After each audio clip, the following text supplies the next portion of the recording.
Gözlerimde yaş kalıp, yollarında iz kalıp, sen gedenden bu şehir yaman kimsesiz kalıp.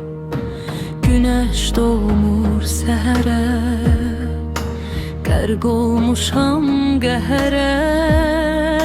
Sensizliğin acısı yayılıp bu şehre. Həsrətin nəğməsi çalınır küləkdə. Bir qırıq ümid var, sızlayır ürəkdə. Ayrılıq oxununu vurdum sən sinəmə. Kaş dönə biləydik o xoşbəxt günlərə.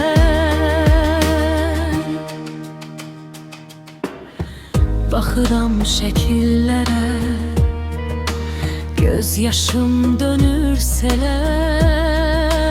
Mən nə etdim ey gülüm, düşdüm belə dillərə. Əllərimin istisi, xatirənin kölgəsi. Susmur içimdə ağlar bu sevginin nəğməsi. Həsrətin nəğməsi çalınır küləkdə. Bir qırıq ümid var, sızlayır ürəkdə. Ayrılıq oxunu vurdun sən sinəmə. Kaş dönə biləydik o xoşbəxt günlərə.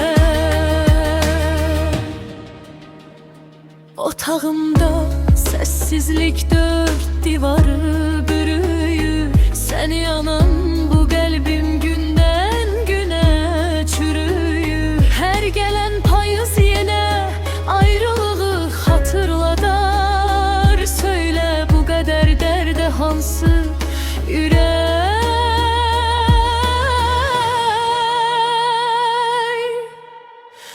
dözə bilər.